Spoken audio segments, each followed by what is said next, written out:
Hello mga ka-Adams! Narito na naman tayo sa ating food show na kung saan mapapa-food ragis ka! Ang lulutuin natin ngayon ay Sushi Bake. Oh, ano pang hinihintay nyo? Tara na!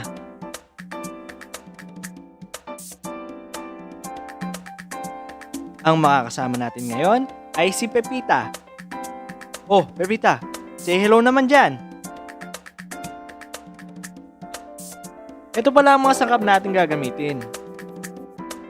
Kailangan natin ng grated cheese, sugar, furikake, sesame oil, cream cheese, sriracha, mayonnaise, crab stick, rice wine, salt and pepper, salmon, Japanese mayo, at syempre ang ating rice. Oh, ano pang hinihintay nyo? Tara na! Ang unang gagawin ay isasaing ang bigas.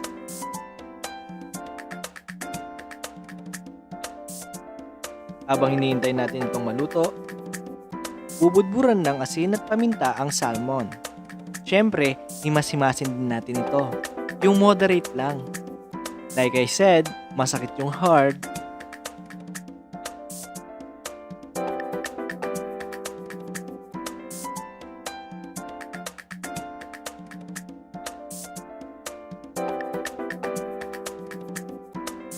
Pagkatapos itong budburin, ibalot ito sa foil at ilagay sa steamer.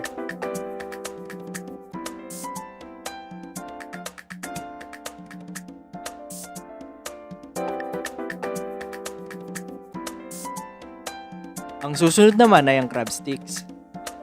Paghiwa-hiwalayin nito at hiwain.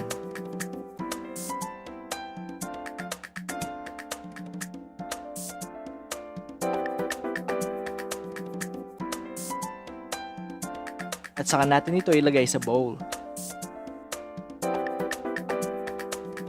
Ngayon luto na ang ating salmon.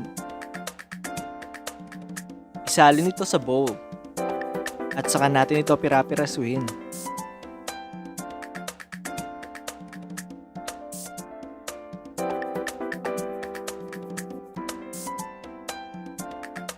Ilipat ito sa bowl na may crab sticks.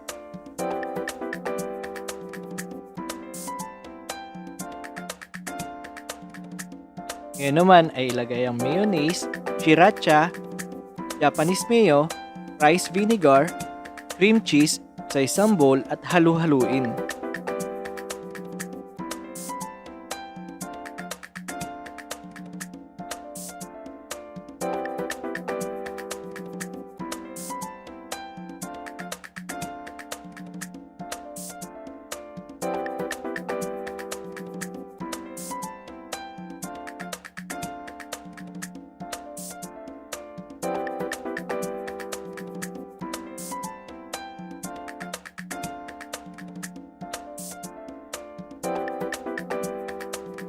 Isalin ito sa bowl na may crab sticks at salmon at saka halu-haluin.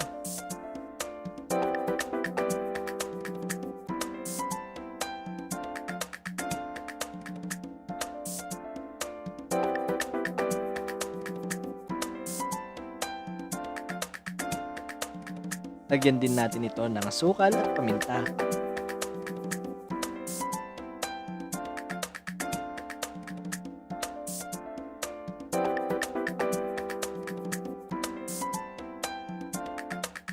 Ngayong luto na ang ating kanin, lagyan ito ng rice vinegar at sesame oil.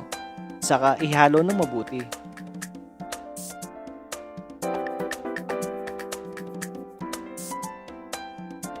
Ilipat sa tray ang kanin.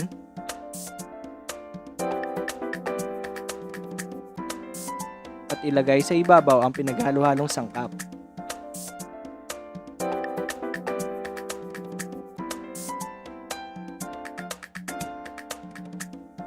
Lagyan din ito ng furikake,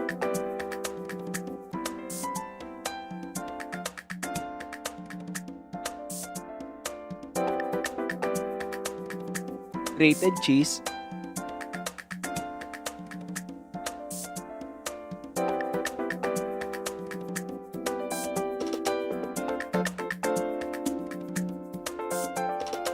Japanese mayo sa taas nito.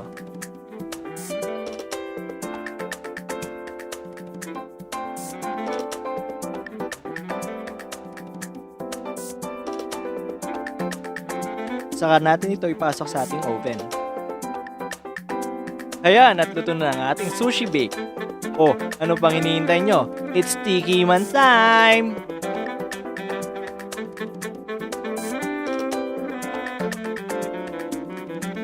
Nakakatakam naman tignan yan.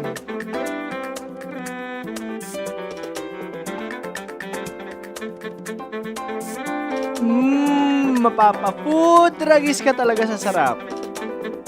Oh, ano pang hinihintay nyo? Bili na ng sangkap. Ako nga pala si Pipito. At ako naman si Pipita.